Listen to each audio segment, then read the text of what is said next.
The ski patrol found her clutching her belly in the snow. 7 months pregnant, buried alive, freezing to death, and the first thing she asked was not about herself. It was about her baby. Give me your hand. But here's what makes this story unforgettable. Her husband was not there. He had left her alone at that mountain lodge, abandoned her on their 5th wedding anniversary. The baby! And while she was dying in the avalanche, he was 200 miles away, in a hotel room, with his mistress. She should have died that night. She almost did. But someone saved her, a stranger. A man her husband hated more than anyone in the world. A billionaire who would lose 2 fingers pulling her from the snow. What happened next would destroy a marriage, expose a monster, and reveal a love story nobody saw coming. I will not let this is the story of betrayal, survival, and the moment one woman stopped making excuses for a man who never deserved her. Stay with me. You will not believe how this ends. The ski patrol found her clutching her belly in the snow. The first thing she asked was not about herself. It was about the baby. Is she moving? Can you feel her moving? The man in the orange jacket pressed his hand against her swollen stomach. 7 months pregnant, buried in an avalanche, somehow still alive. She's kicking, he said. Strong kicks. Your baby's a fighter. Colleen Ashford closed her eyes. The relief hit harder than the cold, harder than the fear, harder than anything she had ever felt in her 32 years of life. Stay with us, another voice said. Male, calm, familiar somehow. The helicopter is coming. You're going to be okay. She tried to see his face. The snow was too bright. The world was spinning. She felt hands lifting her, felt warmth spreading through her frozen limbs. The last thing she heard before losing consciousness was that voice again. Steady, certain. I've got you. Both of you. I've got you. 12 hours earlier, everything had been different. Colleen stood at the window of their suite at the Ridgecrest Mountain Lodge. The snow fell in thick curtains outside. Beautiful, peaceful, the kind of winter wonderland she had dreamed about since childhood. Her hand rested on her belly. The baby shifted, stretched, made herself known. Happy anniversary to us, Colleen whispered. 5 years, can you believe it? Her phone buzzed on the nightstand. She walked over slowly. Her feet had started swelling in the past week. The doctor said it was normal. Everything was normal. Everything was fine. The text was from Garrett. Emergency with the Sinclair deal. Have to fly back. Driver will pick you up tomorrow morning. Order room service. Love you. She read it twice, 3 times, 4 times. The words did not change. Her thumbs hovered over the keyboard. She started typing. It's our anniversary trip. She deleted it. The roads might close. She deleted that too. Please don't leave me here alone. Delete, delete, delete. Finally, she typed 2 words. Okay, be safe. She pressed send. Then she did what she always did when anxiety crept in. She checked her phone again. Lock, unlock, lock. Stared at the message. Lock, unlock, lock. Nothing changed. The message was still there. Her husband was still gone. She called him. Straight to voicemail, his professional voice, cool and detached. You've reached Garrett Ashford. Leave a message. She hung up without speaking. Called again. Same result. The suite suddenly felt enormous. 3 rooms, a fireplace, a jacuzzi tub she had been excited to use. All of it empty now, all of it wrong. She made her way to the lobby. The lodge was beautiful. Rustic elegance. Stone walls and exposed beams. The kind of place that cost a fortune per night. The manager noticed her immediately. A woman in her 50s with kind eyes and silver-streaked hair. Her name tag read Ruth. Mrs. Ashford, is everything all right? My husband had a work emergency. He had to leave. Ruth's face flickered. Something crossed her expression. Something Colleen could not quite read. In this weather, the passes are closing. He took the helicopter. The words sounded hollow. She had ordered champagne, a couple's massage, a private dinner overlooking the mountains. Their 5th anniversary, the trip they had planned for months. Well, Ruth said carefully, if you need anything at all, please let us know. The storm is supposed to worsen overnight. We want all our guests to feel safe and comfortable. Thank you.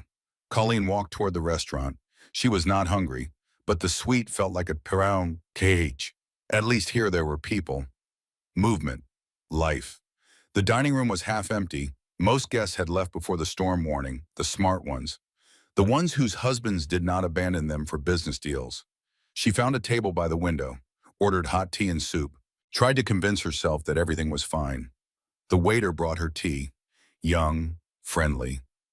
He did not know she was Garrett Ashford's wife, did not know her husband was worth $40 million, did not know any of the things that were supposed to matter. Quiet night, he said. Most people cleared out. The weather scared them. Smart. This storm is going to be bad. He paused. You here alone? My husband had to leave. Work emergency. The waiter nodded. Polite, professional. But something in his eyes suggested he had seen this before. Pregnant wives alone in expensive resorts. Husbands with convenient emergencies. There was a big group here yesterday, he said. Some tech conference after party. Pretty wild night. Colleen sipped her tea. Is that so? Yeah, one guy stood out. $5,000 jacket, left with a brunette who was definitely not his wife. He laughed. She kept calling him G, like they were in some kind of movie.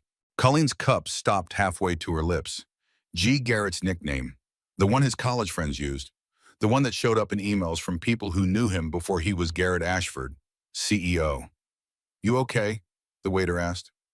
You look pale. Fine, just heartburn. The lie tasted like acid. Pregnancy thing. She finished her tea, left a large tip, made her way back to the suite on legs that felt like they belonged to someone else. The room was exactly as she had left it. Empty, cold despite the fire. Garrett's laptop sat on the desk.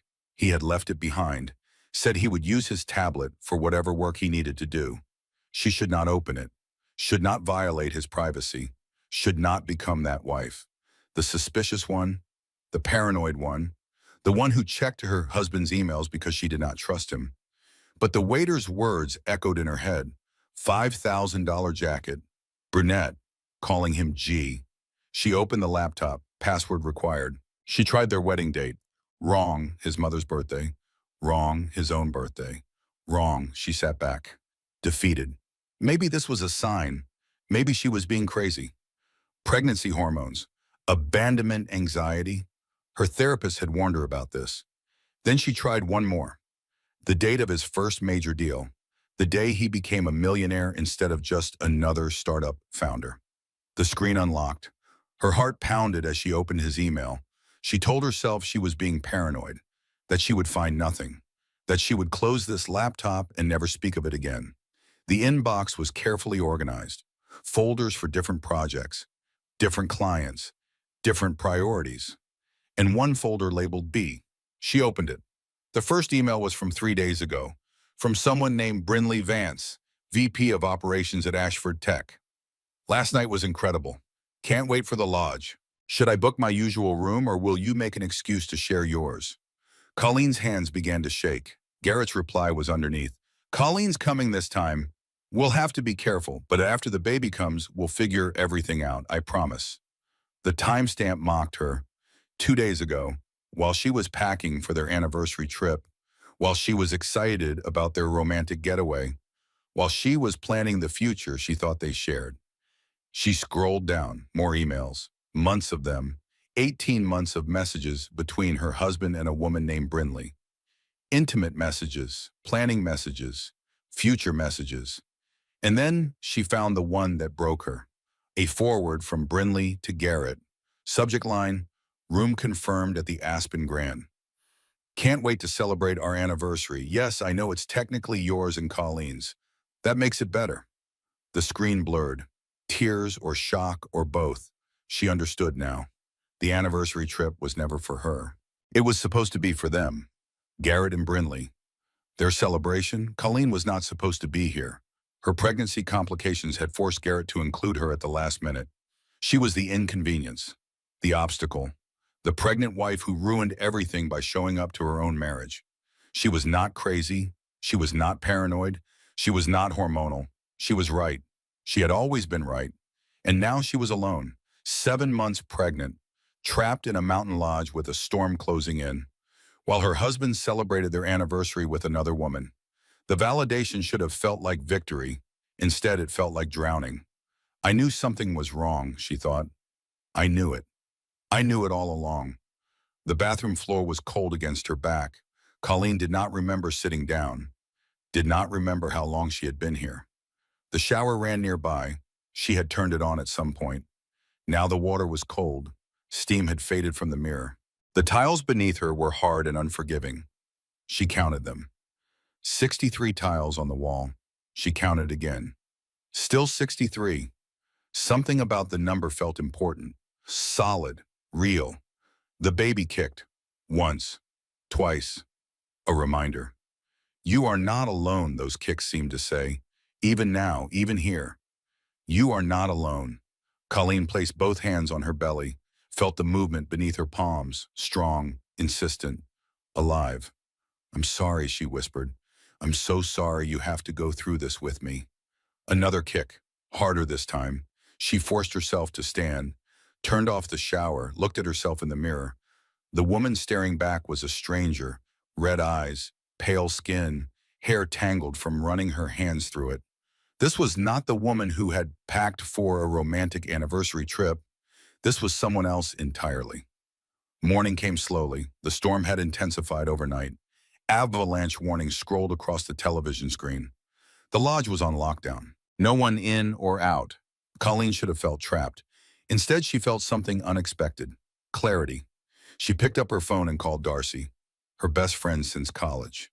The one person who had never liked Garrett. The one person who might not say, I told you so.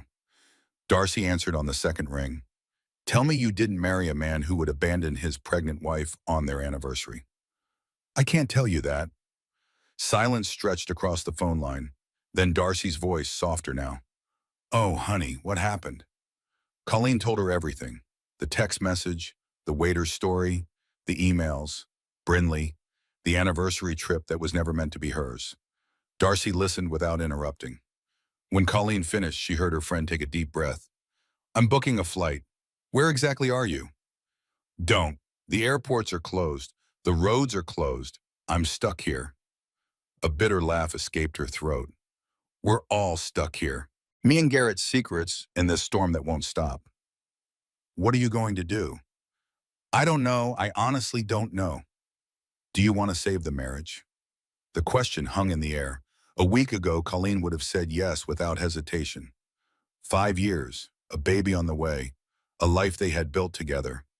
But that life was a lie. Every foundation was cracked. Every memory was tainted. I don't think there's a marriage left to save, she said finally.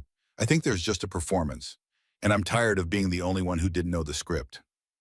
After hanging up with Darcy, Colleen forced herself to eat. The baby needed nutrition. Whatever happened next, her daughter needed her mother to be strong. She went to the dining room, the same table by the window, the same view of mountains that suddenly seemed less beautiful. The room was nearly empty, just a handful of guests who had been caught by the storm. And then she saw him, Weston Caldwell, sitting alone at a corner table, a book in his hands, a cup of coffee growing cold beside him. She recognized him immediately. Garrett's biggest rival, the man her husband had ranted about for 3 years, the man who had supposedly stolen the Sinclair deal through underhanded tactics, the man Garrett called ruthless, unethical, and dangerous. Worth $3 billion to Garrett's $40 million, a gap that infuriated her husband more than any moral failing. Their eyes met across the room. He nodded politely, a simple acknowledgement between strangers trapped in the same storm. She looked away quickly, but not before noticing something strange. The book in his hands. She could see the cover clearly. Expecting Better, a data-driven guide to pregnancy. The cover was worn. Sticky notes protruded from the pages. Someone had studied this book carefully, marked important passages, returned to it again and again and again. Why would a single man be reading a pregnancy book? Colleen finished her breakfast without tasting it. Her mind kept returning to that image. Weston Caldwell, Garrett's nemesis, reading about pregnancy with the focus of a scholar. Something did not add up. Another mystery in a weekend full of them. She returned to the suite, opened Garrett's laptop again, this time with purpose instead of panic. She searched for Weston Caldwell in Garrett's emails, found dozens of results. Most were business-related, competition for contracts, lost deals, angry rants to his board about Caldwell's unfair advantages.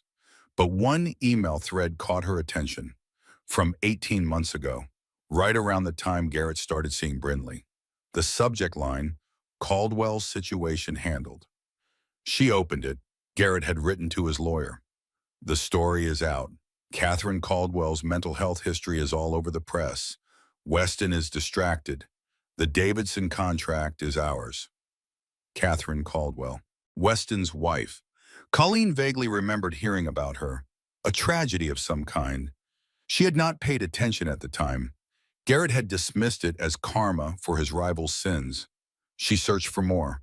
Found news articles, blog posts, social media threads. The story emerged slowly, painfully. Catherine Caldwell had been pregnant, 7 months pregnant, just like Colleen was now. She had struggled with postpartum depression after a previous pregnancy, something she had kept private, something that should have remained private. But someone had leaked her medical records to the press, framed her struggles as instability, implied that Weston Caldwell's wife was mentally unfit, that he was hiding her condition from investors and partners. The stress had triggered early labor. The baby survived, a little girl. Catherine did not. Colleen closed the laptop. Her hands were shaking again. Garrett had not just competed with Weston Caldwell, he had destroyed him, killed his wife through cruelty and exposure, used her private pain as a weapon. And Colleen had been married to him through all of it, had benefited from his success, had slept beside him every night without knowing what he was capable of. What else don't I know, she thought. What else has he done? Her phone rang, Garrett's name on the screen. She stared at it for a long moment, watching his contact photo flash, the picture from their wedding day, both of them smiling, both of them lying. She answered, "Honey." His voice was warm, concerned, the voice of a loving husband worried about his pregnant wife. "I'm so sorry about leaving. The deal fell through completely. I'm trying to get back, but the weather is impossible." "Where are you, Garrett?" A pause, brief, but noticeable. "Denver, stuck at the airport. Everything is grounded." "The Denver airport is closed." Another pause, longer this time. "The private terminal is still operating for—" "Stop." Her voice was calm, dead calm, the kind of calm that comes when all the fear has burned away and left only certainty behind. "I know about Brindley. I know about the emails. I know about the huddle room in Aspen. I know everything." Silence on the other end. She could hear him breathing, could almost hear him calculating, searching for the right lie, the right spin. "Colleen, whatever you think you know, I read your emails, all of them. I know this trip was supposed to be for her. I know you've been planning to leave me after the baby comes. I know about the leaked medical records, about Catherine Caldwell, about all of it." The mask dropped. She could hear it in his voice. The shift from concerned husband to cornered predator. "Fine, you want the truth? Here it is." His tone turned cold, clinical, the voice he used in hostile negotiations. "Brindley understands me. She doesn't nag. She doesn't need constant reassurance. She doesn't trap me with a pregnancy I never wanted." The words hit like physical blows, each one precisely aimed. "You said you wanted a family," Colleen whispered. "You said you couldn't wait to be a father." "I said what you needed to hear. That's what marriage is. Saying what the other person needs to hear to keep them compliant." Compliant, like she was an employee, a subordinate, a problem to be managed. "And Catherine Caldwell," she asked, "was destroying her just business too?" Garrett laughed, actually laughed. "Catherine Caldwell was collateral damage. Her husband was in my way. I removed the obstacle. The fact that she couldn't handle a little public scrutiny isn't my fault. She died, Garrett. She died and left a baby without a mother. And Weston Caldwell learned not to compete with me. Lesson taught, lesson learned." Colleen could not speak, could barely breathe. The man on the phone was a stranger, a monster wearing her husband's face. "Here's what's going to happen," Garrett continued. "You're going to calm down. You're going to remember that you signed a prenup. You're going to remember that I have lawyers who specialize in destroying people in court. And you're going to accept whatever terms I offer when this baby is born. And if I don't, then I'll do to you what I did to Catherine Caldwell. Only worse, because you're carrying my child. And courts love giving custody to wealthy, stable fathers instead of hysterical, vindictive mothers. The threat hung in the air. Clear, precise, devastating. Colleen opened her mouth to respond, and then the world ended. The sound came first, a roar like a freight train. The floor shuddered beneath her feet. Glass shattered somewhere nearby. She ran to the window, saw the white wave descending from the mountain. Massive, unstoppable, coming directly toward the east wing of the lodge. The avalanche hit before she could scream. The impact threw her backward. The window exploded inward. Cold rushed in, like a living thing. She was falling, tumbling. The phone flew from her hand, and then darkness and cold and silence, except for one sound, faint and tinny, coming from the phone somewhere in the wreckage. Garrett's voice, still talking, still threatening, still unaware. Colleen, what was that noise? Colleen, answer me. Colleen. But Colleen could not answer. Colleen was buried in the snow. Colleen was dying. The cold was absolute. Colleen had never experienced anything like it. Not cold like winter. Cold like death. Cold that seeped through skin and muscle and bone until nothing else existed. Darkness surrounded her, complete and total. She could not tell which way was up, could not tell if her eyes were open or closed, but she could feel the baby moving. Weak kicks at first, then stronger, more insistent. A tiny voice without words saying, fight, fight, fight. Colleen clawed upward, or what she hoped was upward. Snow filled her mouth. Ice scraped her fingers. Her lungs screamed for air. She broke through the surface, gasped. The breath tasted like survival, but she could not move. Her left leg was trapped. The snow had already begun hardening around her, becoming concrete, becoming a coffin. Help! Her voice was barely a whisper, weak from shock, weak from cold. Someone help me! The lodge was in chaos. She could see parts of it from where she lay. The east wing had collapsed entirely. Fire burned somewhere. Smoke rose against the white sky. People were screaming, running, searching through rubble. No one was coming for her. No one knew she was here. The cold crept deeper. She could feel herself slowing down, her thoughts becoming fuzzy, her body giving up. This is how I die, she thought, alone, abandoned, buried in snow while my husband threatens me over the phone. But the baby kicked again, harder this time, almost angry. No, not like this, not today.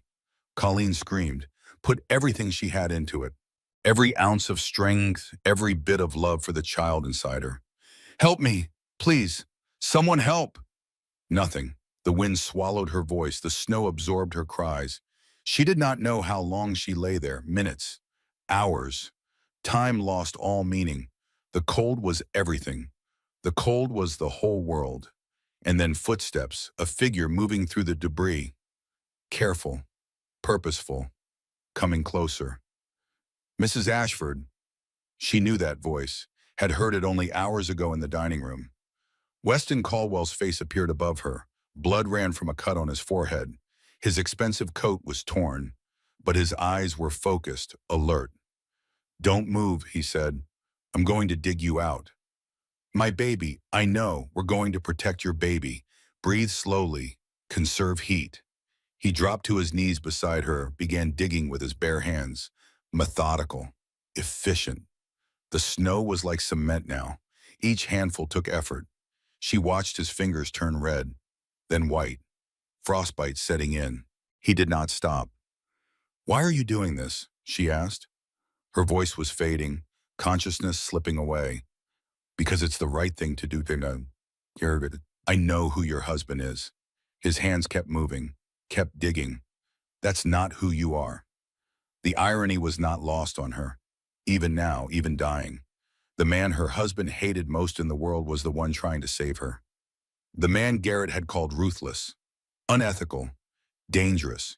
He was bleeding for her, sacrificing his fingers for her, risking his life for a stranger married to his worst enemy. Almost there, Weston said. Stay with me. Stay awake. She tried, she really tried, but the darkness was so inviting, so peaceful. The baby, she whispered. Promise me, if I don't know to make it, promise me you'll save the baby. You're both going to make it.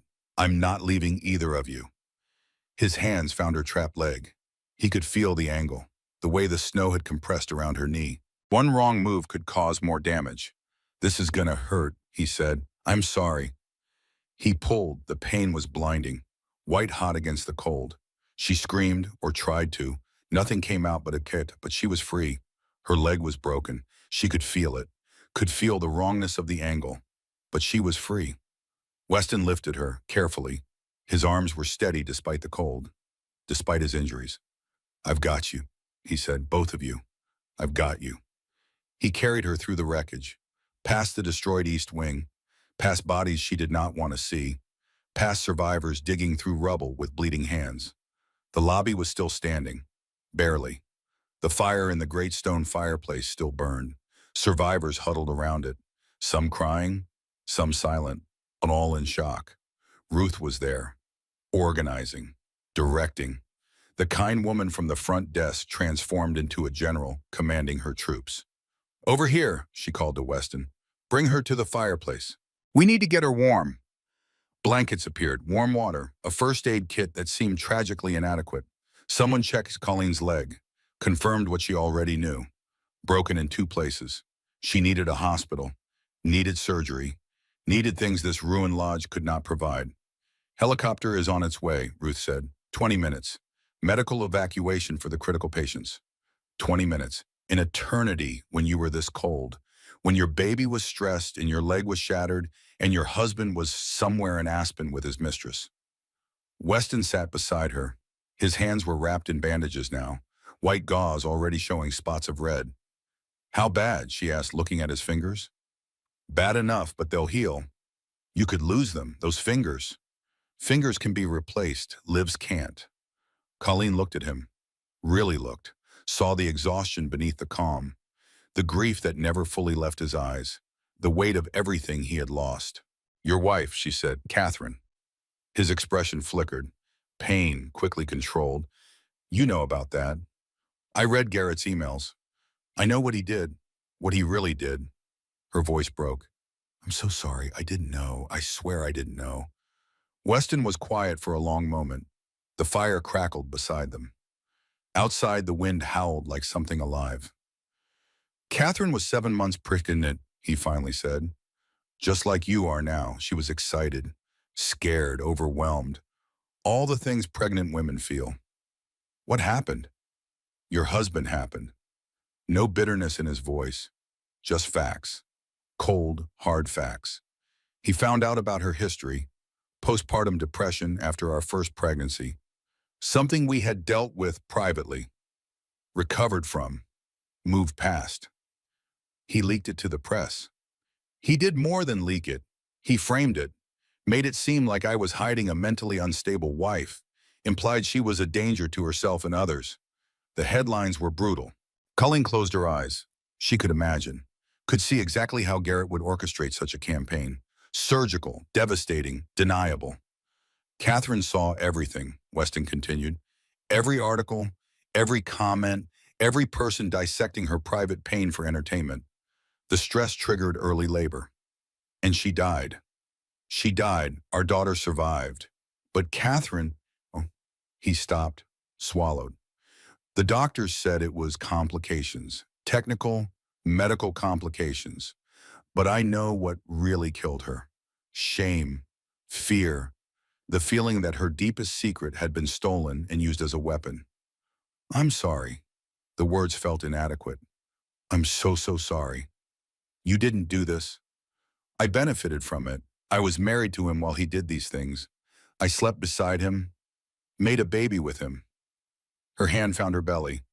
My daughter will share his DNA, will carry his name. Children are not their parents, Weston's voice was firm. My daughter is not defined by the tragedy of her birth.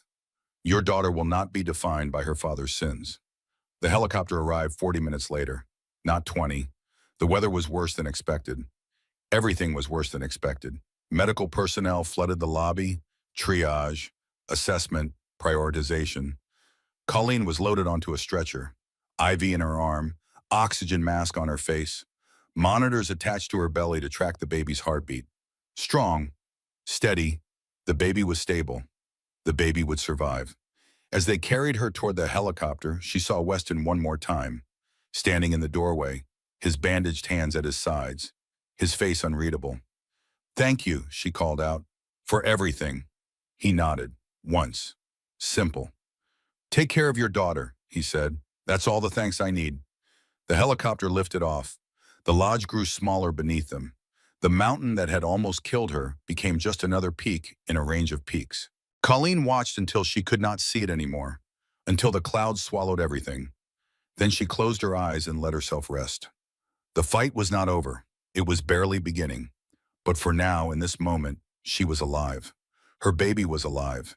And she knew with absolute certainty that she would never again be the woman who made excuses for Garrett Ashford. That woman had died in the avalanche. Someone new was being born. The hospital room was quiet, white walls, beeping monitors, the smell of antiseptic and industrial soap. Colleen lay in the bed, her broken leg elevated in a complicated system of straps and pulleys. Surgery had been successful. The bones were realigned. The healing would take months, but she would walk again. The baby was stable, stressed but stable. The doctors wanted to keep Colleen under observation for at least a week. Monitor the pregnancy, watch for complications. She had nothing but time. Time and memories. They came unbidden now, hidden. Flooding in like water through a broken dam, every moment of her marriage re-examined, reinterpreted, revealed. Their first date, a charity gala. Garrett had been charming, attentive, the kind of man who made you feel like the only person in the room. She remembered thinking, this is too good to be true. She had been right. It was too good to be true. She just hadn't known it yet. Their engagement, 6 months of whirlwind romance. He proposed on a yacht at sunset, $300,000 ring, photographers he had accidentally arranged. She remembered thinking, he's showing me off, like a trophy. She had ignored that thought, buried it under gratitude and excitement in the intoxicating feeling of being chosen. Their wedding, 400 guests, magazine coverage, a dress that cost more than her parents' house. She remembered thinking, I don't know half these people. This feels like his wedding, not ours. She had smiled anyway, posed for pictures, played the role of happy bride the first year, the second, the third, small moments of doubt accumulating like snow on a mountain, eventually enough to cause an avalanche. The late nights he couldn't explain, the phone calls he took in other rooms, the way he looked at her sometimes, like she was a project, a presentation, something to be managed. She had made excuses for all of it, work pressure, success stress, the burden of building an empire. Now she saw it clearly. Every excuse had been a lie, she told herself. Every justification had been a way to avoid the truth she was too afraid to face. I was so stupid, she thought. The signs were all there. I just didn't want to see them. A knock at the door interrupted her thoughts. Darcy entered. Finally, her flight had landed 3 hours ago. She had driven through the remnants of the storm to get here. Hey, Darcy said softly. How are you feeling? Broken in every possible way. Darcy sat in the chair beside the bed, did not speak, just reached out and took Colleen's hand. They stayed like that for a long time. Two women who had known each other since college. Finally honest, finally silent. I knew, Darcy finally said, not everything, but I knew something was wrong. I should have told you. Why didn't you? Tears filled Darcy's eyes. Because you were so happy, or you seemed happy, and I was afraid of being wrong, afraid of destroying your marriage over a suspicion. But you weren't wrong. No, I wasn't. Darcy squeezed her hand. I'm sorry. I should have been braver, should have trusted my instincts instead of protecting your illusions. Colleen thought about that, the protection of illusions. How many people had done the same thing? How many had seen signs and said nothing? His mother knows, she said. Judith. She has to know. The way she looks at me sometimes, like she's sorry for something she can't say. Probably. Women like Judith don't get to that age without learning to see through their sons. But she never warned me. Of course not. You're the incubator for her grandchild, the public face of her son's success. Warning you would threaten all of that. The bitterness in Darcy's voice was raw, real. The words of a friend who had watched from the sidelines, powerless to intervene. I used to wonder why you didn't like Garrett, Colleen said. I thought you were jealous, or intimidated, or just being difficult. I know. You never said anything bad about him, not directly. Would you have listened? Colleen considered the question honestly. Would she have listened? 3 years ago? 2 years ago? Even 1 year ago? No, she admitted. I probably wouldn't have.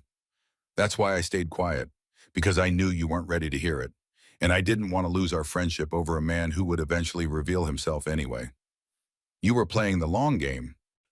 I was hoping you'd wake up before something like this happened. Darcy's voice cracked. I never imagined it would take an avalanche. God, Colleen, you almost died. You and the baby almost died because he left you alone in the middle of a snowstorm. He didn't just leave me alone. He left me alone so he could be with his mistress. On our anniversary, in the hotel room he originally booked for her. The words still hurt. Saying them out loud made them more real, more permanent. What are you going to do? Darcy asked. Destroy him. The answer came without hesitation. Surprised even Colleen, Darcy blinked.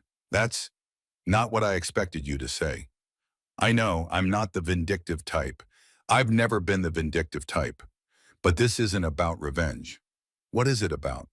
Colleen thought about Catherine Caldwell, a woman she had never met, a woman who died because Garrett needed to win, a woman whose daughter would grow up without a mother. She thought about Brinley Vance, a young woman probably being manipulated the same way Colleen had been manipulated, believing promises that would never be kept.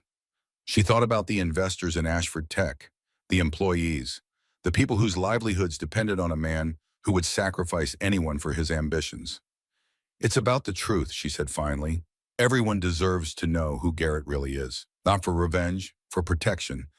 So he can't hurt anyone else the way he's hurt us. Darcy was quiet for a moment, then she nodded. Okay, how do we start? We need a lawyer, a good one, someone who specializes in cases like this. I might know someone. Remember my cousin Margaret? She married a guy who works in white-collar crime prosecution.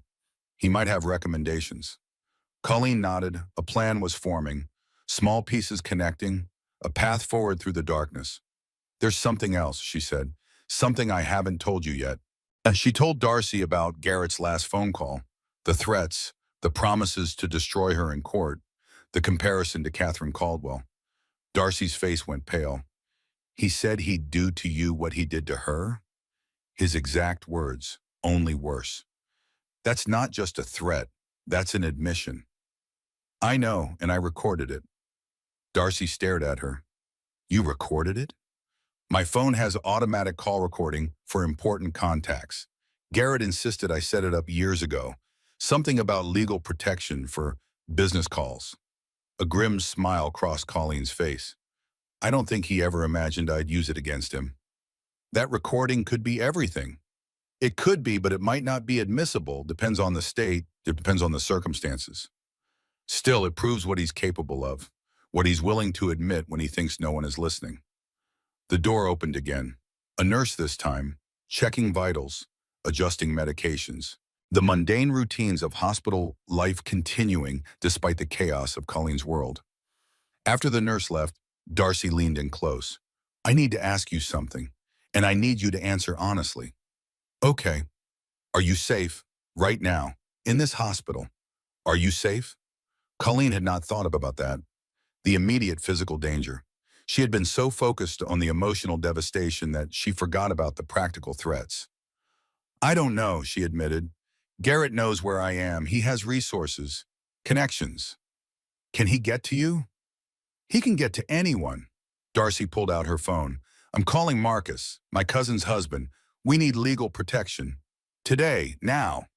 It's 9:30 at night. White-collar crime prosecutors don't sleep. They're like vampires, except they feed on financial fraud instead of blood. Despite everything, Colleen laughed. A small sound, but real. The first genuine laugh she had managed in days. "I love you," she said. "Have I told you that lately?" "Not nearly often enough. Now be quiet and let me work." Darcy stepped into the hallway, phone to her ear. Through the glass door, Colleen could see her pacing, gesturing, building the foundation of whatever came next. Colleen lay back against her pillows, closed her eyes. The memories were still there. The good times now tainted. The warning signs now glaring. The life she thought she had now revealed as fiction. But alongside the grief, something else was growing. Anger. Not the hot, explosive anger that burns out quickly. Something colder, harder, more enduring. The anger of a woman who had been lied to, betrayed, left to die, threatened. The anger of a mother protecting her child. The anger that would burn for exactly as long as it needed to burn. No longer, no shorter. "I'm not the same woman who packed for that anniversary trip," she thought. "That woman is gone." Her hand found her belly. The baby kicked in response. "We're going to survive this," she promised silently. "Both of us. And when we're done, Garrett Ashford is going to learn what it means to underestimate a woman he thought he owned." 3 days after the avalanche, Garrett finally appeared. Colleen heard him before she saw him. His voice in the hallway, charming, concerned. The perfect performance of a worried husband rushing to his wife's side. "I've been trying to get here for days. The weather, the road closures, it's been a nightmare." She could hear him speaking to a nurse, probably touching her arm, probably making eye contact in that way he did, making everyone feel seen, important, special. He entered the room with flowers. Roses? Her favorite. Or what he believed was her favorite. She had never actually liked roses, had told him that years ago. He never listened. "Colleen, thank God." He moved toward her bed, arms open. The embrace of a loving husband reuniting with his injured wife. She held up her hand, palm out, a wall between them. "Don't." He stopped. The performance faltered, just for a moment, then recovered. "Honey, I know you're upset. You have every right to be upset. But can we please talk about this privately? There are cameras everywhere." She looked past him, noticed the news crew in the hallway. The Ridgecrest Lodge avalanche was still making headlines.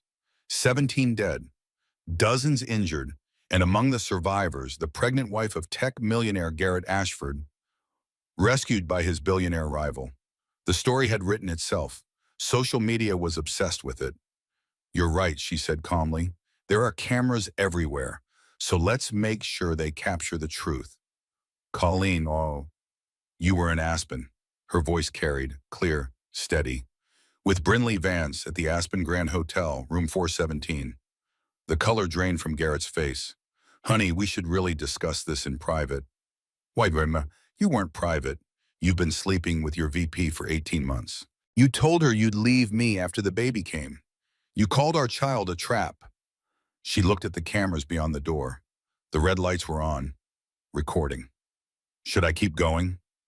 Garrett's mask cracked. For just a moment, she saw the man underneath, the cold, calculating predator who had threatened to destroy her. Then the mask slid back into place. "Whatever you think happened." "Don't think, I know. And so does everyone else. Your girlfriend has been talking." His expression shattered. "What?" "Apparently, when she realized you left her at the Aspen Grand to rush to your wife's bedside for the cameras, she felt used. Imagine that. A woman you manipulated feeling used by you." A nurse entered the room, then stopped, sensing the tension, the electricity in the air. "Mrs. Ashford, there's a Detective Marsh here. He has some questions about flight manifests, something about helicopter schedules." Colleen smiled, a real smile, the first one she had managed in days. "Please send him in." The detective was a middle-aged man with tired eyes and a rumpled suit. He entered the room, nodded at Garrett, and turned his attention to Colleen. "Mrs. Ashford, I'm following up on some inconsistencies. Your husband stated that the private helicopter service was unavailable due to weather conditions. However, our records show that helicopter took off 3 times on the day of the avalanche. None of those flights came to this hospital." Garrett jumped in. "There must be some mistake. The pilot told me—" "The pilot has already been interviewed, Mr. Ashford. He confirmed that you never requested a flight." The detective's eyes were flat, Unreadable. In fact, he said you specifically told him you wouldn't need the helicopter until the following week. Silence filled the room. Heavy, damning. Is there anything you'd like to clarify, Mr. Ashford? Garrett's jaw tightened. She could see him calculating, searching for an angle, a way to spin this. I'd like to speak with my lawyer before answering any more questions. That's certainly your right. The detective turned back to Colleen. Ma'am, there are some other matters I'd like to discuss. When you're feeling up to it, please have your attorney contact my office. He handed her a card. She took it. Notice the division listed, financial crimes. Not just abandonment, not just adultery, something bigger. After the detective left, Garrett moved toward her bed again. This time his expression was different. The charm was gone. The mask was off. You think you're being clever, he said quietly. You think you've won something. But you have no idea what you're dealing with. I know exactly what I'm dealing with. A liar, a cheater, a man who left his pregnant wife to die so he could be with his mistress. That's not what happened. It is what happened, and now everyone knows it. The cameras, the detective, the press. She leaned forward, ignored the pain in her leg. You spent years building your reputation, your image, your carefully constructed facade, and I just tore it down in 30 seconds. His voice dropped to a whisper. I will destroy you for this. You already tried. Remember the Avalanche? I survived. Remember your threats? I recorded them. For the first time, she saw genuine fear in his eyes. You recorded every word, including the part where you admitted what you did to Catherine Caldwell, where you promised to do the same to me. Garrett stepped back. His face had gone pale. His hands were shaking. That recording won't hold up in court. Maybe not, but it will hold up in the press, in the court of public opinion, in the minds of every investor, every partner, every employee who's ever trusted you. She smiled, the cold, hard smile of a woman with nothing left to lose. You taught me this, Garrett, how to destroy someone without laying a finger on them. I was paying attention. I was an excellent student. He left without another word. The flowers sat on the table, already wilting. The nurse returned a few minutes later, a different one this time, young, clearly shaken by what she had witnessed. Are you okay, Mrs. Ashford? I'm better than I've been in years. The nurse hesitated. Your husband seemed upset. He's not my husband anymore. He's just a man who used to sleep in my bed. That afternoon, the story exploded. Darcy had been busy, working with the lawyer Marcus had recommended, feeding information to carefully selected journalists, building a narrative that could not be ignored. By evening, Garrett Ashford was no longer just a man who left his pregnant wife at a ski lodge. He was a man under investigation for financial fraud, a man whose company was built on lies, a man whose mistress was now cooperating with authorities. Brinley Vance had flipped, completely, devastatingly. Apparently, being abandoned at the Aspen Grand while her lover rushed to his wife's side for the cameras had been the final straw. She had walked into a lawyer's office with a folder of documents, emails, financial records, evidence of securities fraud that went back years. Garrett's empire was crumbling, and Colleen had lit the match. Weston Caldwell visited that evening. His hands were still bandaged. 2 fingers had been amputated. The frostbite had been too severe. I heard what happened, he said, settling into the chair beside her bed. The confrontation, the detective. Word travels fast, especially when the cameras are rolling. He paused. That was brave, what you did. I don't feel brave, I feel angry. Those 2 things aren't mutually exclusive. She studied his face, the calm expression, the grief beneath it that never fully faded. I want to ask you something, she said, and I want you to answer honestly.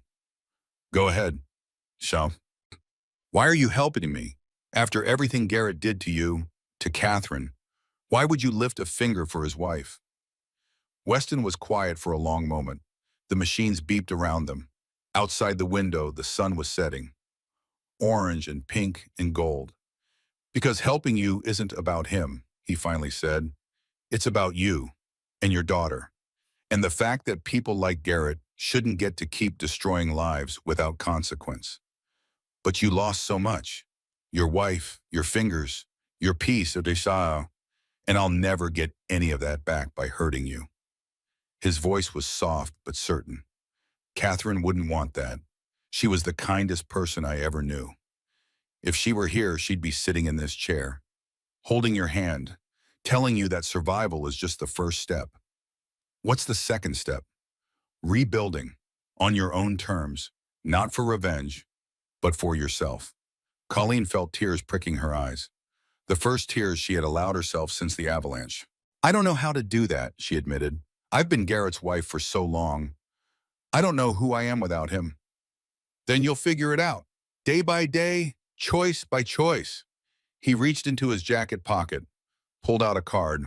"My legal team is at your disposal. Whatever you need, whatever it takes to free yourself from him. I can't afford, you're not paying for it. Consider it a gift from someone who understands what you're going through." She took the card, held it like a lifeline. "Thank you." He stood to leave, paused at the door. "The baby," he said. "When is she due?" 8 weeks, give or take. "What are you going to name her?" Colleen had been thinking about this, the name she had chosen with Garrett, the name that now felt tainted, wrong. "I don't know anymore," she said. "I had a name picked out, but it doesn't feel right now." Weston nodded, understanding without needing explanation. "You'll find the right name," he said. "When the time comes, you'll know." He left. The room fell quiet again. Colleen looked at the card in her hand. Weston Caldwell, CEO, Caldwell Technologies, the man her husband had spent years trying to destroy, the man who had lost everything because of Garrett's ambition. He was giving her the tools to fight back, not for revenge, not for justice even, but because it was the right thing to do. Maybe that was the difference between them, between Weston and Garrett, between good men and monsters. Good men helped because it was right. Monsters helped because it was useful. She had married a monster, loved a monster, carried a monster's child, but her daughter would not be a monster. Colleen would make sure of that, whatever it took. However long it lasted, her daughter would know what it meant to be good, kind, brave, even if Colleen had to rebuild herself from scratch to teach her. The anger was still there, burning cold and steady, but now it had direction, purpose, not revenge, not destruction for its own sake. Justice, protection, the chance to build something new from the ashes of something ruined. That was worth fighting for. That was worth everything. The next 2 weeks passed in a blur of legal meetings, media requests, and medical appointments. Colleen was discharged from the hospital after 10 days. Her leg was in a can. Her pregnancy was progressing normally despite the trauma. The baby, according to every test, was healthy, strong, resilient. Like her mother, the doctor said. Like her mother. She did not return to the house she had shared with Garrett, could not imagine stepping back into those rooms, sleeping in that bed, cooking in that kitchen where she had made him dinner 1,000 times without knowing who she was really feeding.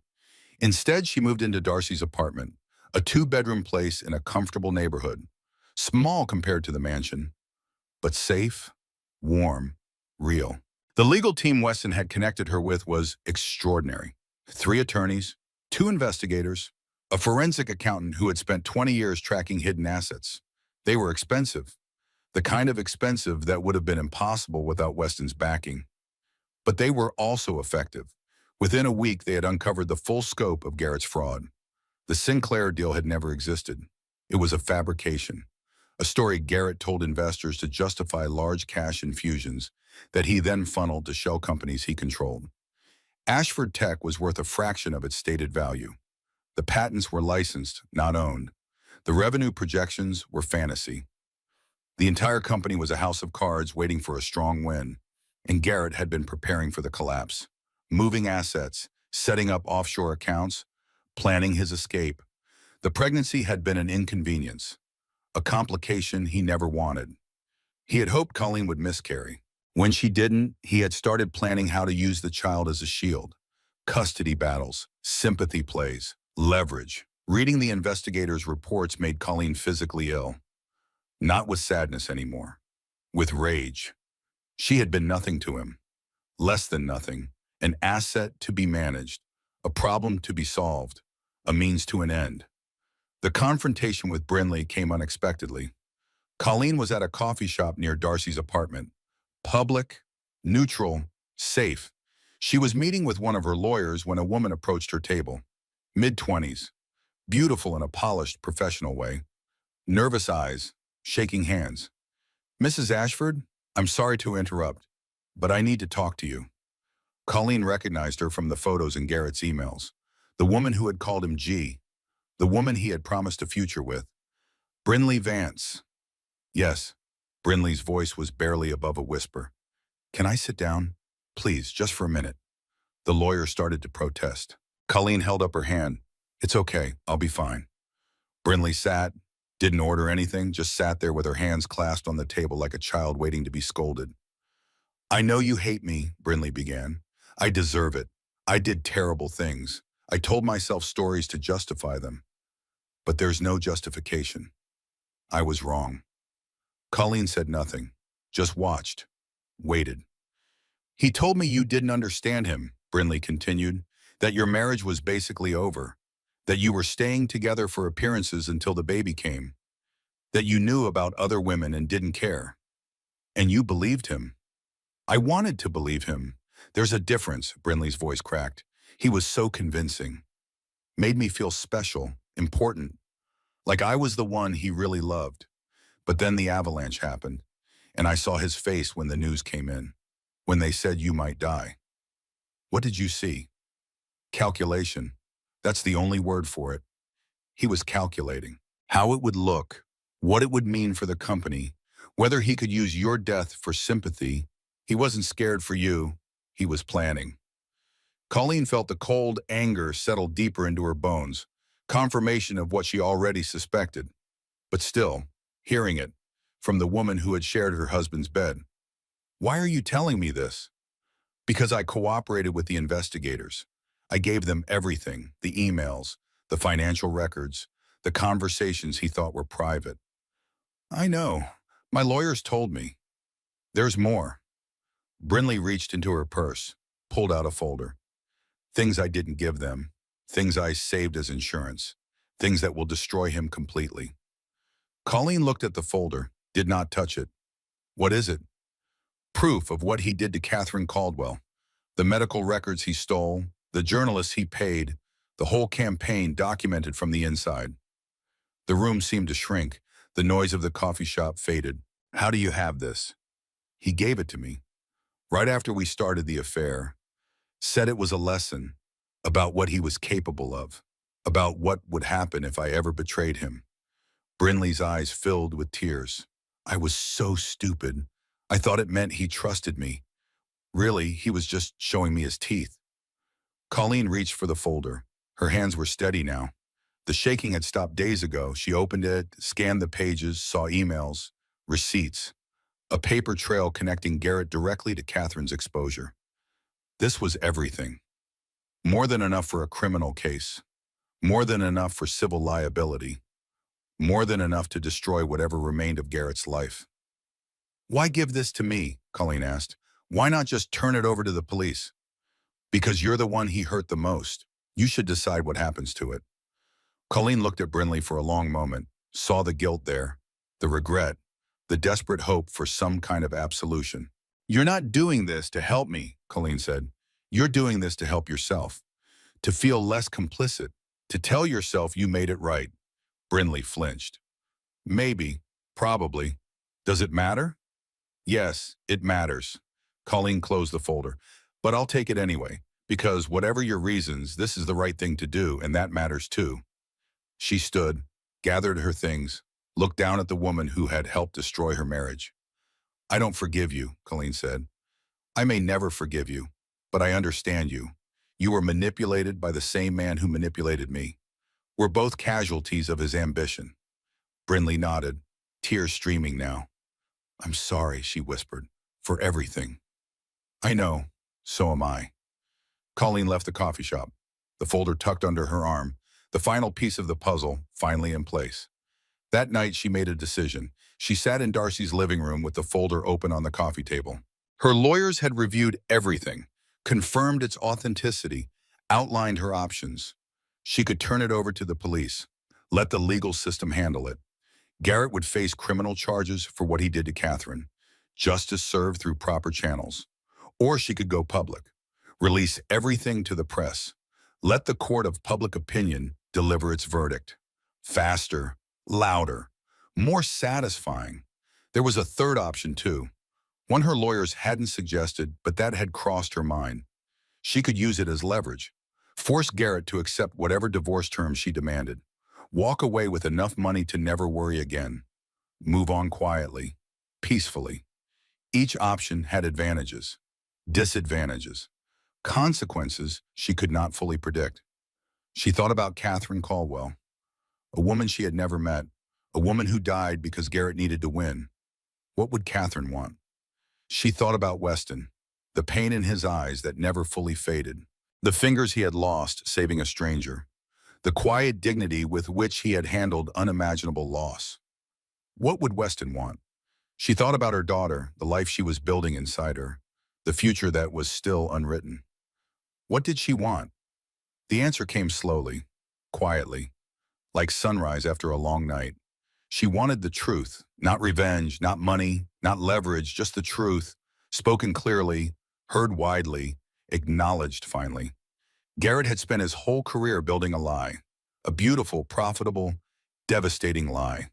She would tear it down, not with anger, with honesty, the kind of honesty that Catherine Caldwell had been denied, the kind of honesty that Garrett's investors deserved, the kind of honesty that might, just might, prevent him from hurting anyone else. She picked up her phone, called her lead attorney. "I've made a decision," she said. "We're going public. Everything, all of it." A pause on the other end. "Then, are you sure? Once this is out there, there's no taking it back." "I'm sure. Schedule a press conference tomorrow."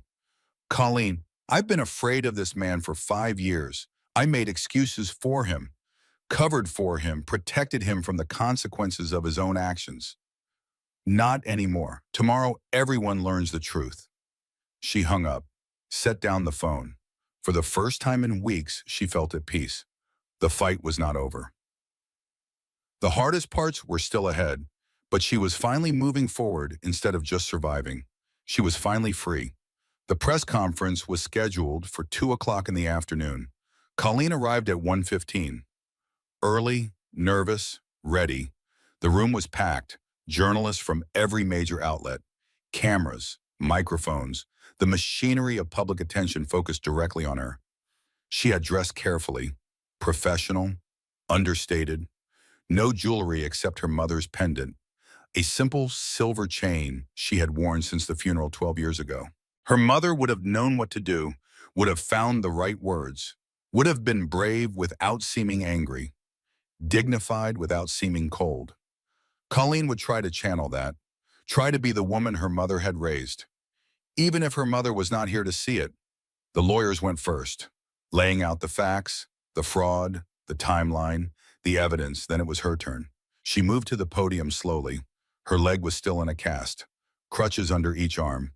She could feel the cameras tracking her movement, documenting her vulnerability. Good. Let them see. Let them understand what Garrett had done to her, what he had been willing to let happen. She adjusted the microphone, took a breath, began. 3 weeks ago, I was buried in an avalanche. My leg was broken. My baby's life was in danger. I was trapped in the snow, freezing to death, while my husband was 200 miles away with his mistress. No reaction from the crowd. They had heard this part already. It was the headlines, the scandal, the story that had made her famous. But that's not why I'm here today. I'm not here to talk about my husband's affair. Affairs happen every day.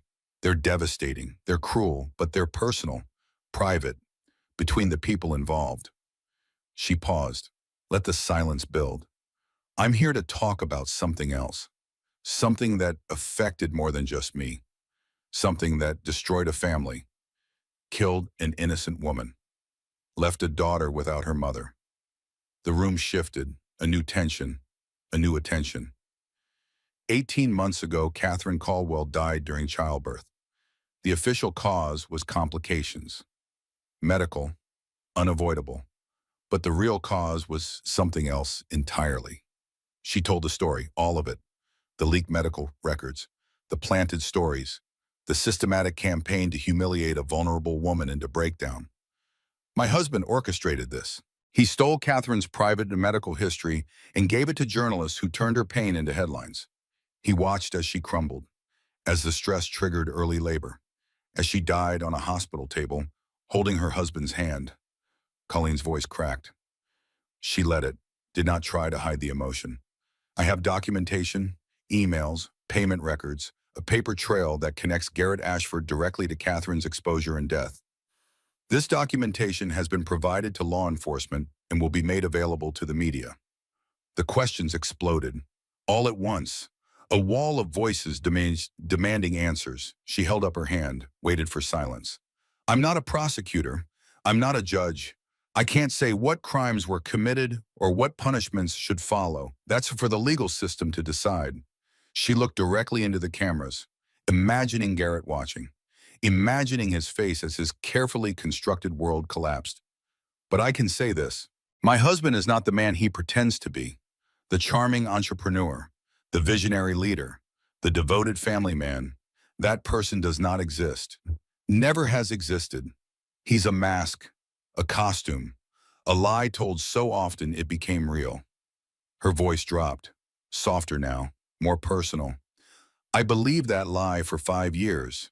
I made excuses for behavior that should have been inexcusable. I ignored warning signs because the alternative was too painful to face. I was complicit in my own deception. That ends today. She stepped back from the podium. The lawyers moved in to handle questions. Her part was done. In the car afterward, she finally broke down. Not crying exactly, more like releasing, letting go of something she had carried for so long, she had forgotten it was there. Darcy sat beside her, holding her hand, saying nothing, just being present. I said too much, Colleen whispered, or not enough, I don't know which. You said exactly what needed to be said, nothing more, nothing less. You think anyone believed me? Look at your phone. Colleen looked. The notifications were overwhelming. Messages, texts, missed calls, social media mentions in the thousands.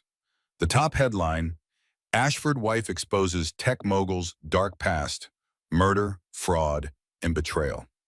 Murder. They were calling it murder now. She had not used that word, but they had. It's done, Darcy said. Whatever happens next, it's done. Colleen leaned back against the seat, closed her eyes. Done. Finally done. Except it wasn't. Not really. The press conference was just the beginning.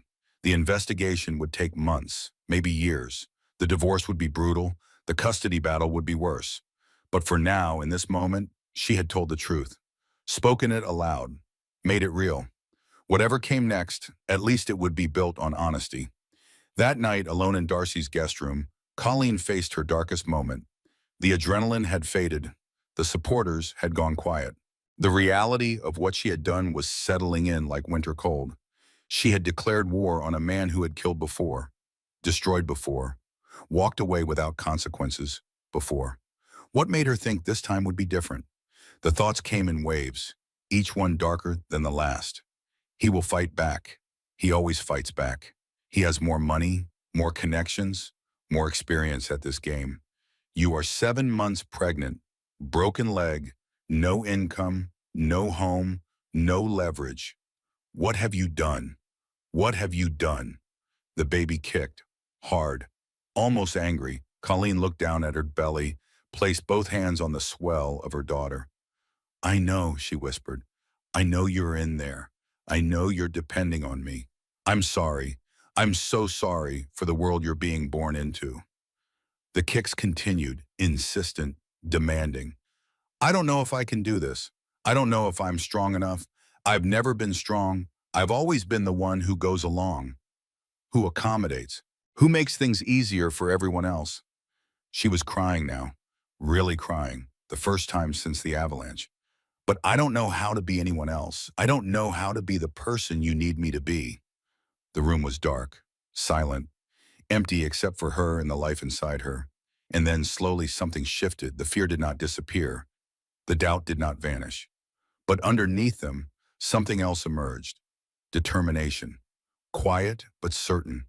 She had survived the avalanche, had survived the discovery, had survived the confrontation, had survived the press conference. Each time she thought she could not go on, she had gone on. Each time she thought she would break, she had bent but held. Maybe that was strength, not the absence of fear, but the willingness to act despite it. Maybe she had been strong all along, just didn't recognize it because it looked different than she expected. She wiped her eyes, took a deep breath. "I don't have all the answers," she said to her daughter. "I don't know how this ends, but I know I'm going to keep fighting. For you, for us, for the chance to build something better than what we're leaving behind." The kick softened, settled, almost as if her daughter was reassured. Colleen lay back against the pillows, let the exhaustion wash over her. Tomorrow would bring new challenges, new battles, new moments of doubt, but she would face them, one at a time, one foot in front of the other. That was all she could do, and somehow, for now, it was enough. The weeks that followed were strange, quiet in some ways, chaotic in others. The investigation moved forward. Garrett was arrested, released on bail, arrested again on new charges. The legal system ground slowly but inevitably towards something that looked like justice. Colleen watched from a distance, let her lawyers handle the details, focused on what she could control: her body, her baby, her recovery. Physical therapy 3 times a week. The cast came off. The leg was weak but healing. She learned to walk again, slowly at first, then with more confidence. The pregnancy progressed normally. Weekly checkups, ultrasounds. The doctor said the baby was healthy, strong, ready to enter the world whenever the world was ready for her. Colleen was not sure the world was ready, but she was working on it. She found a small house to rent, nothing fancy, 2 bedrooms, a garden that needed work, a neighborhood where nobody recognized her face from the news. Darcy helped her move in, painted the nursery a soft yellow, assembled furniture from boxes with instructions in 3 languages. "I can't believe you're doing this," Darcy said, struggling with an Allen wrench. "Starting over, completely from scratch." "What else would I do? Go back to him?" Of course not. But some people would take the settlement, walk away with the money, disappear somewhere comfortable. He offered that. Through his lawyers, $7 million, never mention his name again, sign away my right to any future claims. $7 million is a lot of money. Blood money. Colleen adjusted a shelf bracket. Every dollar he has was stolen from someone. Investors, partners, Catherine's life. "I don't want any of it." "So what will you do? For income? For the future?" Colleen had thought about this. Long nights alone with her thoughts and her growing daughter. "I used to work in marketing.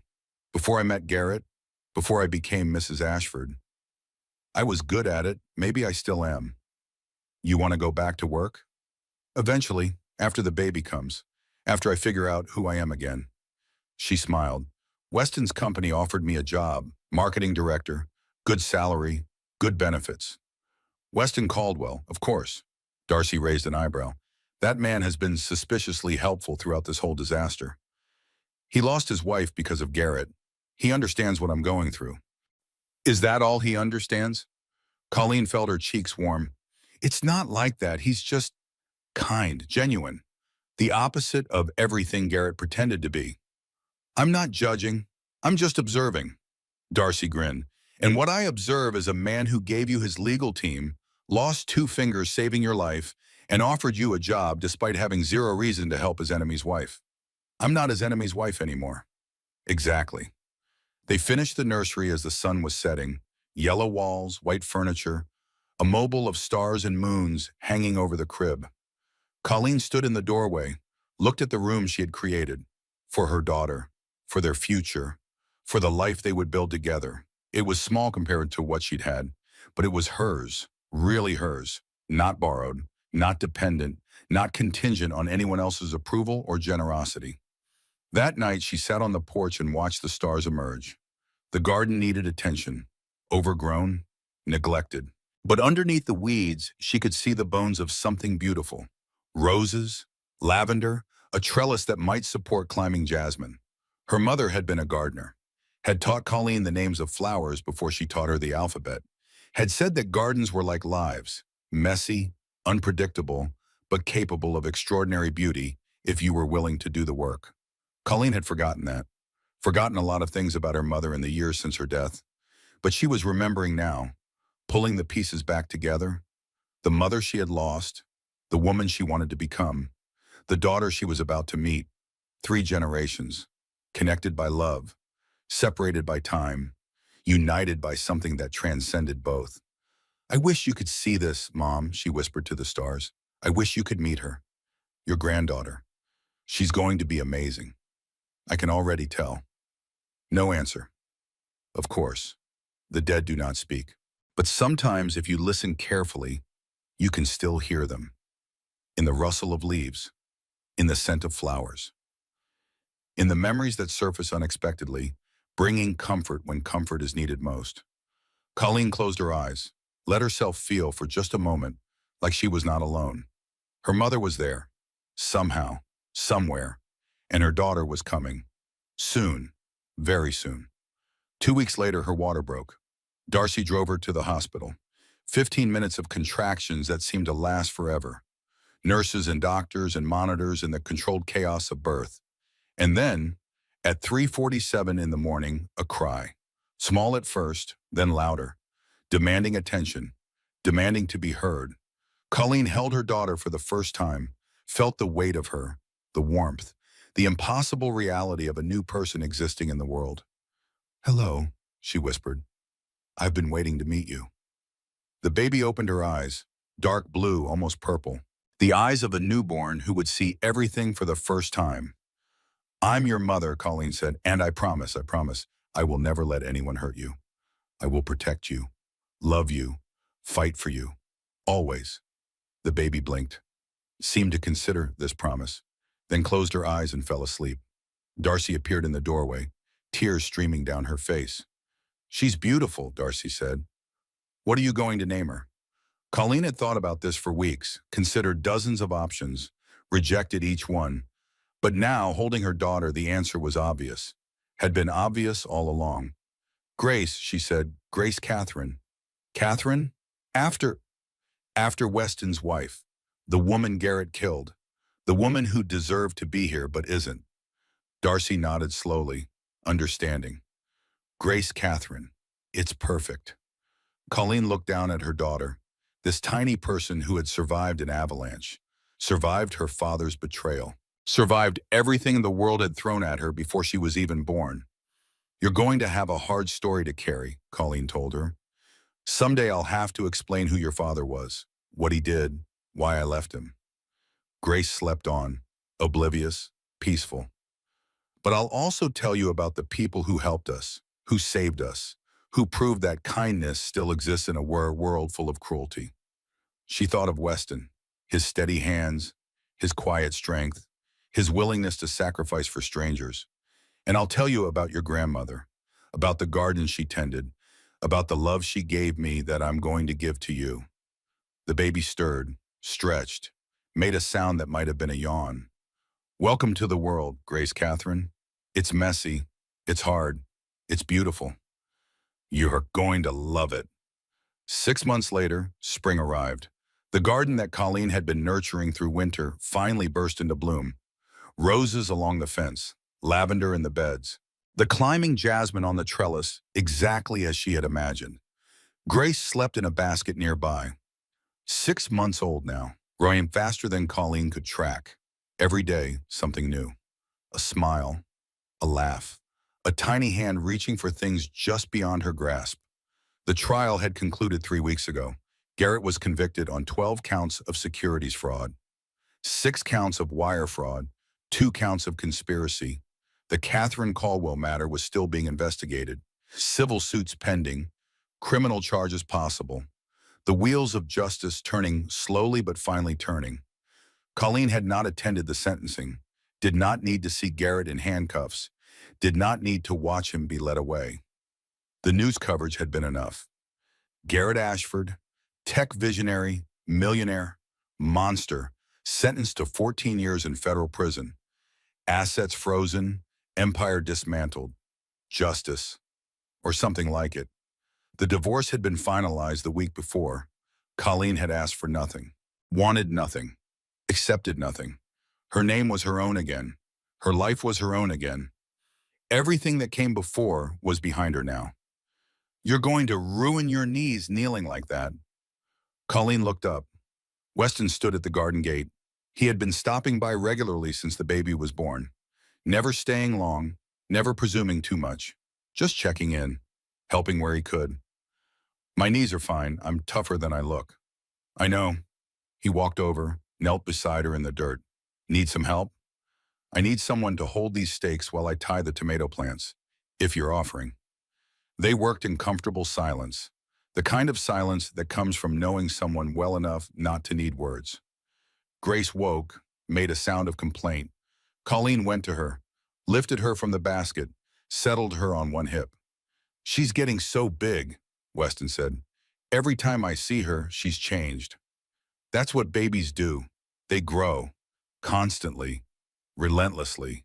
Sometimes I swear I can actually watch it happening. Grace reached for Weston's face. He let her grab his finger, the one she could grab anyway. The hand with missing fingers did not seem to bother her at all. My daughter loves you, Weston said quietly.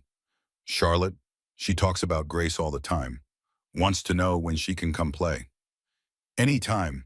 You know you're both always welcome here. He nodded, but something in his expression suggested he wanted to say more, was working up to something. What is it? Colleen asked. I've been thinking about a lot of things, about the past year, about what we've both been through. And, he took a breath, and I know it's too soon. I know you're still healing. I know the last thing you need is complications. But I wanted to tell you anyway, just so you know. Colleen waited, her heart beat faster than she wanted to admit. I care about you, Weston said. More than I expected to, more than I was prepared for. When I pulled you out of that snow, something changed. I can't explain it. But you're in my head now, you and Grace, all the time. She did not speak, could not speak. The words were too much and not enough all at once. I'm not asking for anything, he continued. I'm not expecting anything. I just wanted you to know, in case it matters, in case someday when you're ready, you might want to know. Grace squirmed in Colleen's arms, made a happy sound, and completely unaware of the significance of this moment. It matters, Colleen finally said. It matters more than you know. She looked at this man, this widower, this father, this stranger who had become something much more without either of them planning it. I'm not ready yet, she said. I'm still figuring out who I am, still learning to be alone before I can learn to be with someone else. I understand. But I might be ready someday, and when I am, she smiled, you'll be the first to know. He smiled back. The first real smile she had seen from him, free of grief, free of caution, just happiness, simple and unguarded. I can wait, he said. I've learned patience, among other things. They stood together in the garden, the sun warm on their faces, Grace babbling happily, the flowers blooming all around them. It was not an ending, not really, more like a beginning, the first page of a new chapter in a story that was still being written. Colleen looked at the life she had built, the house, the garden, her daughter, the possibility of something more waiting just beyond the horizon. A year ago, she had been Garrett Ashford's wife, trapped in a golden cage, slowly disappearing into the role she was expected to play. Now she was Colleen, just Colleen, mother of Grace, survivor of avalanches, destroyer of lies, builder of gardens. That was enough, more than enough. And if someday there was room for something more, well, someday would come when it came. For now, there was dirt to tend, flowers to grow, a daughter to raise. For now, there was life to live. 1 year after the avalanche. The morning sun spilled through the windows of Colleen's bedroom like honey, golden, warm, full of promise. She lay still for a moment, listening to the sounds of her house waking up, the creak of old floorboards settling, birds singing in the garden outside, the distant hum of a neighbor's lawnmower starting its weekend routine. Grace was still asleep in the next room. 14 months old now, walking, babbling, developing a personality that was entirely her own, stubborn like her mother, curious like her grandmother, and somehow miraculously untouched by the darkness of her father. Colleen rose slowly, stretched muscles that had grown strong again over the past year. Her legs still ached sometimes. The bones had healed, but the memory of cold remained. On winter nights, she could still feel the phantom grip of snow around her knee. She walked to the window, looked out at her garden. The roses were blooming, deep red and soft pink and pure white. Her mother's roses, transplanted from a nursery that specialized in heritage varieties. The same roses that had grown in her childhood backyard. The same roses her mother had taught her to prune and fertilize and love. "Good morning, Mom," Colleen whispered to the flowers. "I made it. Another day, another year." The kitchen smelled like coffee and possibility. She moved through her morning routine with the ease of practice. Kettle on, bread in the toaster, fresh strawberries from the garden, washed and sliced. Simple things, sacred things, the things she had forgotten to notice when she was busy being Garrett Ashford's wife. Her phone buzzed on the counter, a text from Darcy. "Ready for our adventure? Pick you up at 10. Wear comfortable shoes. Bring tissues." Colleen smiled. Darcy had been planning something for weeks. A surprise, she called it. An anniversary celebration. A chance to mark the day not with grief, but with gratitude. "You survived," Darcy had said when she proposed the trip. "That deserves acknowledgement. That deserves celebration." Colleen had agreed reluctantly. Part of her wanted to spend the day quietly, holding Grace, tending her garden, pretending the anniversary was just another Saturday. But Darcy was right. Survival deserved recognition, especially survival like hers. Grace woke at 8:30. Her cry was more of a demand than a complaint, a declaration that the day had officially begun and attention was required immediately. Colleen lifted her from the crib, felt the warm weight of her daughter against her chest, breathed in the smell of baby shampoo and sleep and something indefinably sweet. "Good morning, my love. Did you sleep well?"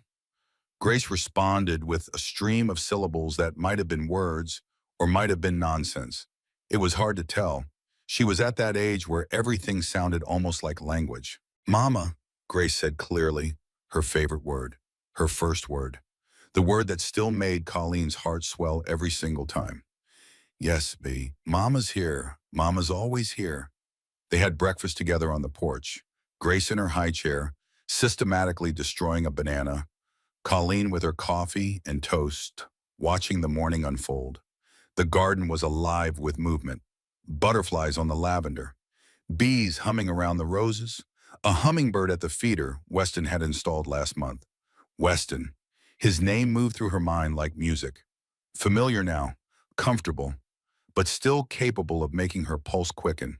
He would be here soon, coming to pick up Grace for the weekend, their first overnight apart. Colleen was nervous about it, more nervous than she wanted to admit. But Grace adored Weston, lit up whenever he walked through the door, reached for him with eager arms, called him something that sounded like West, but might have been best. Charlotte, Weston's 3-year-old daughter, was equally enchanted with Grace, had declared them sisters within 5 minutes of their first meeting, had been inseparable ever since. Two little girls, growing up together, finding family in unexpected places. The doorbell rang at 9:15. Early. Weston was always early. Colleen opened the door and found him standing on her porch with a bouquet of wildflowers, purple and yellow and white, the kind of flowers that grew on mountain meadows, the kind of flowers that survived harsh conditions and bloomed anyway. "These are for you," he said, "for today. I know today might be hard." She took the flowers, buried her face in them for a moment, hiding the emotion that threatened to spill over. "Thank you. They're beautiful." "Not as beautiful as you." She looked up, met his eyes, saw the warmth there, the patience, the quiet certainty that had drawn her to him from the beginning. "You're early." Charlotte couldn't wait. She's in the car, vibrating with excitement. "I think she has about 15 activities planned for Grace, including, and I quote, teaching her to be a princess." Colleen laughed. The sound surprised her, pure and unforced and real. "Grace is lucky to have her. Grace is lucky to have you." He paused, reached out, touched her cheek with gentle fingers. "Are you sure about this? The weekend trip? I can cancel." Stay here, whatever you need. I'm sure Darcy has been planning this for weeks, and I think I need to go back to the mountains to prove something to myself. Prove what? That they don't own me, the fear, the memories, the avalanche. She took a breath. I've been avoiding mountains for a year, driving extra miles to take the flatland routes, looking away when I see snow-capped peaks on television. It's time to stop running. Weston nodded slowly, understanding without needing explanation. He always understood. Then go, face it, conquer it. He smiled, and come back to us. We'll be waiting. Us.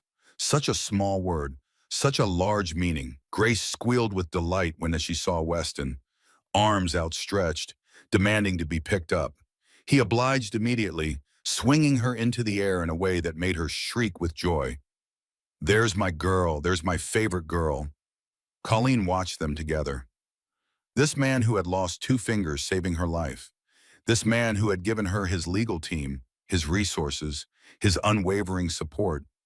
This man who had waited patiently while she healed, asking nothing, offering everything. She had told him she wasn't ready. Months ago in the garden, when he had confessed his feelings, she had been honest, had needed time, had needed to find herself before she could find someone else. He had accepted that, had continued showing up, continued being present, continued proving, through action rather than words, that he meant what he said. I might come back early, she said quietly. Tomorrow instead of Sunday. His eyes met hers, hopeful, trying not to be too hopeful. We'll be here whenever you get back. I know, that's why I might come back early. She kissed Grace goodbye. 12 times at least, maybe 15. Each kiss harder to give than the last. Mama will be back soon, baby. You be good for Weston and Charlotte and everyone. Grace patted her face with chubby hands, said something that might have been bye-bye or might have been baby. It didn't matter. The meaning was clear. I love you too. Darcy arrived at 10 exactly, her car packed with snacks and music and the energy of someone who had been planning an adventure for months. Ready? As I'll ever be. They drove for 3 hours, through valleys and overpasses, past forests and fields and small towns that looked like postcards. The mountains grew larger as they approached, snow-capped even in spring. Majestic and dangerous and impossibly beautiful. Colleen felt her chest tighten, the old fear rising, the memories surfacing. You okay? Darcy asked, noticing her grip on the door handle. I'm okay, just remembering. We can turn around. We don't have to do this. Yes, we do. I do. Colleen forced herself to breathe, in through the nose, out through the mouth, the technique she had learned in therapy. The only way past is through. The lodge was different from the Ridgecrest, smaller, cozier, no tragic history hanging over it like a shadow, but the view was the same. Mountains in every direction, snow and rock and sky stretching to infinity. Colleen stood on the observation deck and let herself feel everything. The fear, the grief, the anger that had carried her through the darkest days, and underneath all of it, something else, something unexpected. Gratitude. She was alive. Grace was alive. They had survived the avalanche and the betrayal in the year of chaos that followed. More than survived. They had thrived. I brought champagne, Darcy said, appearing beside her, the good stuff. Not the cheap stuff we used to drink in college. We can afford the good stuff now. One of us can. One of us is dating a billionaire. I'm not dating him. Not yet. But you will be. Everyone can see it except the 2 of you. Darcy popped the cork, poured 2 glasses, handed one to Colleen. To survival, to strength, to starting over. They clinged glasses. The champagne was cold and crisp and perfect. A year ago, I almost died, Colleen said. A year ago, I was trapped in snow, convinced I would never see my daughter born. And now you're here, standing, breathing, raising an amazing child, building a beautiful life. It doesn't feel real sometimes, like I'm going to wake up and be back there, in the marriage, in the luz, in the cage I didn't even know I was in. Darcy was quiet for a moment. The wind rustled through the trees. Somewhere in the distance, a bird called out.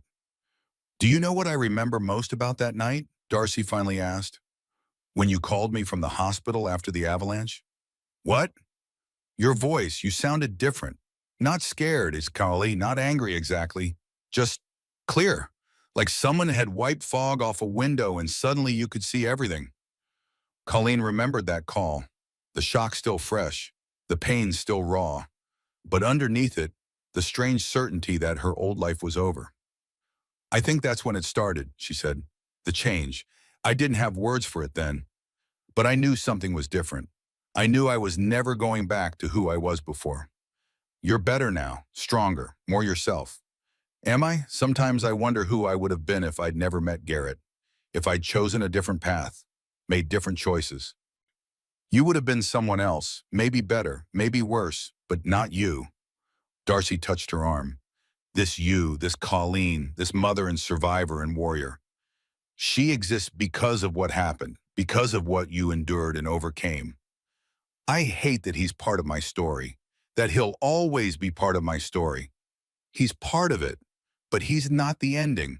He's not even the main character anymore. Darcy smiled. You are, you always were.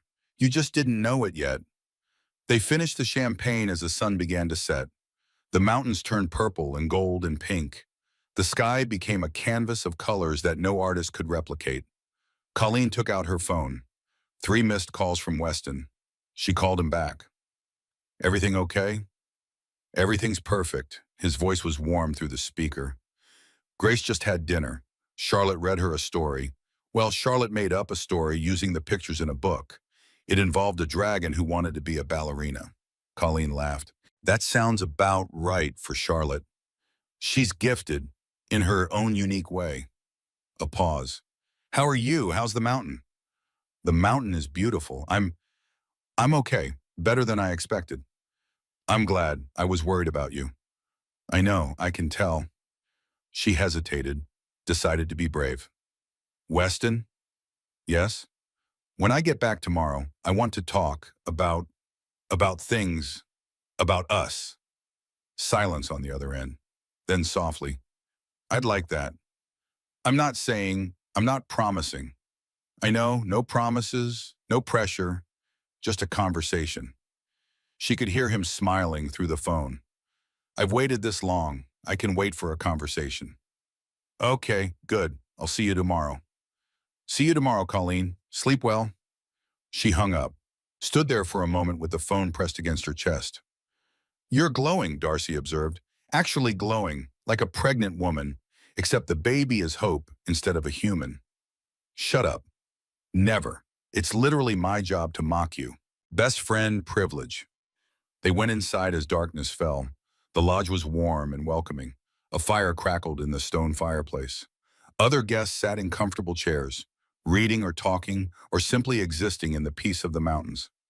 Colleen found a quiet corner, pulled out the journal she had brought. She had started writing 6 months ago, recording her thoughts, her fears, her hopes, the process of becoming whoever she was becoming. She opened to a fresh page, wrote the date at the top. 1 year ago today, I was buried in an avalanche. I was pregnant, alone, abandoned by the man I thought I loved. I thought I was going to die. I didn't die. Instead, I was reborn.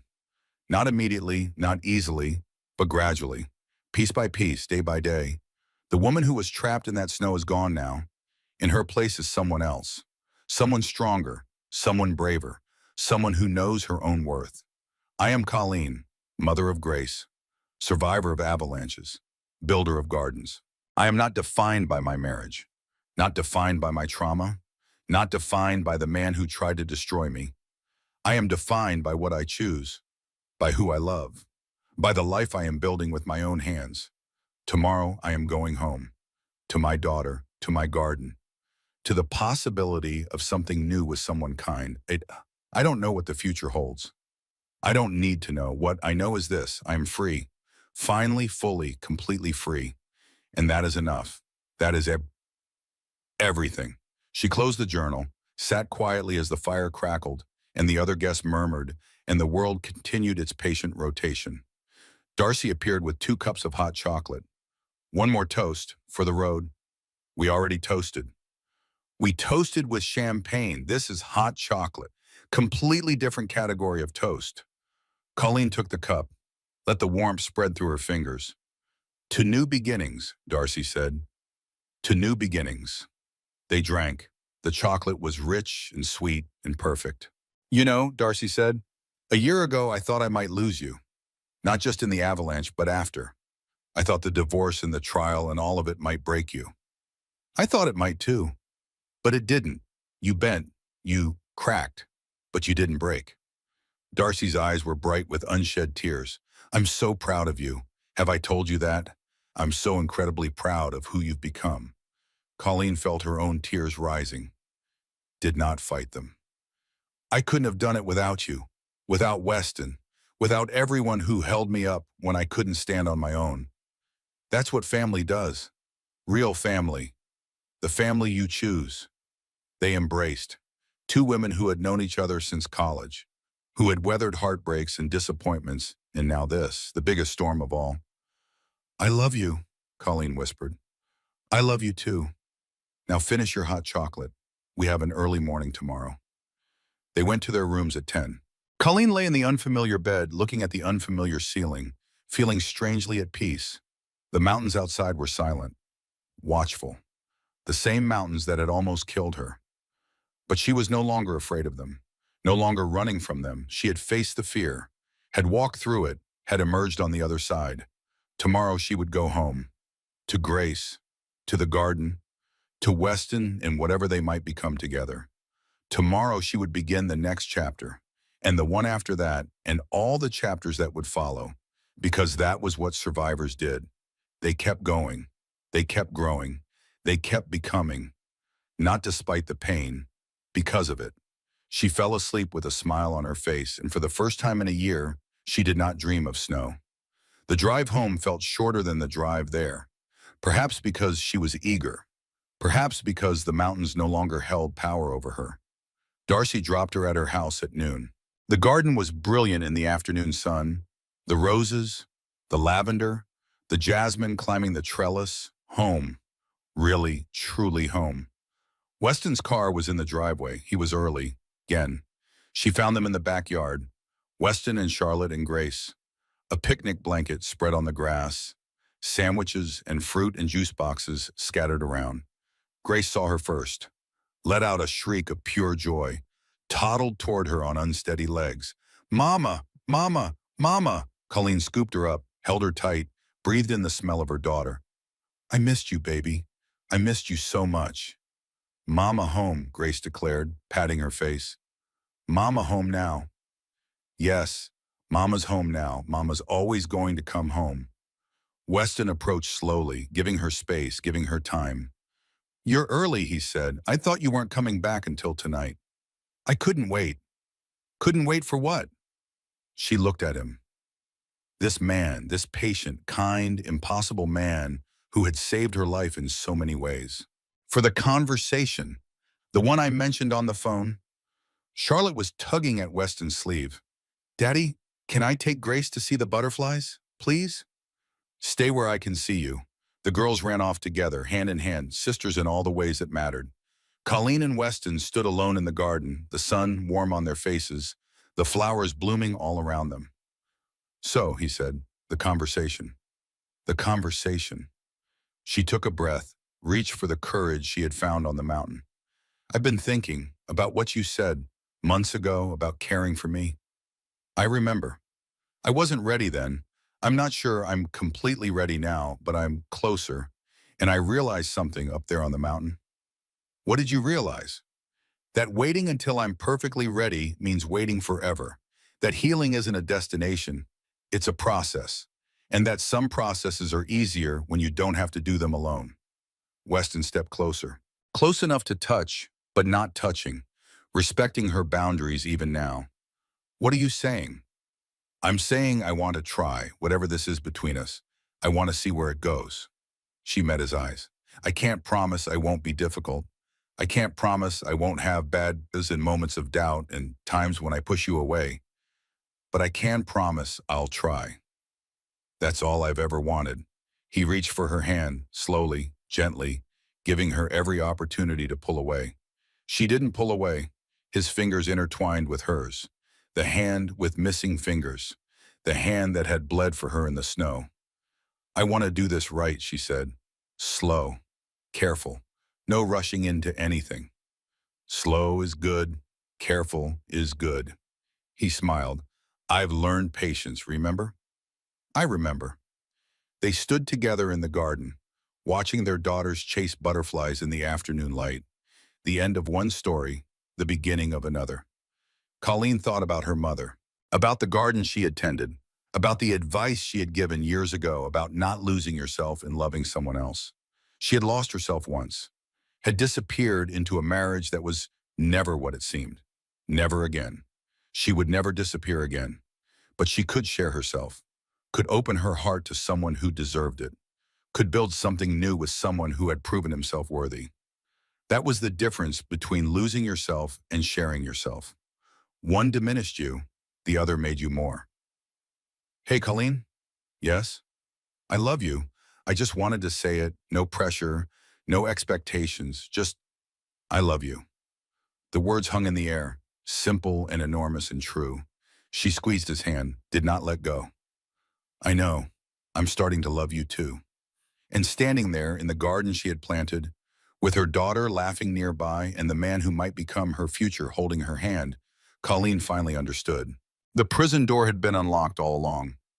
She had been her own warden, but not anymore. Never again. She was free. Finally, fully, completely free. And freedom, she was learning, was not the absence of connection.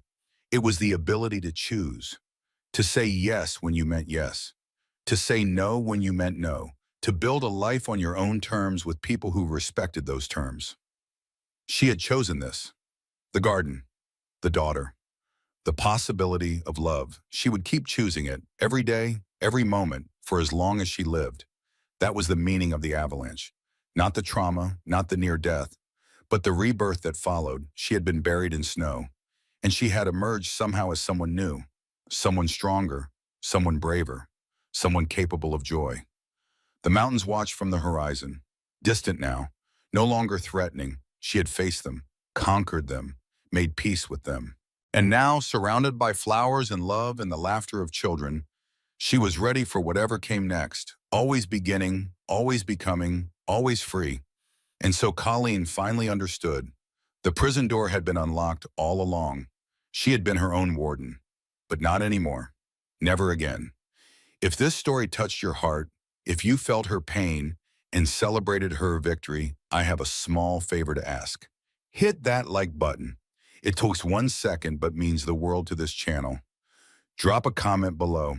Tell me what moment hit you the hardest. I read every single one.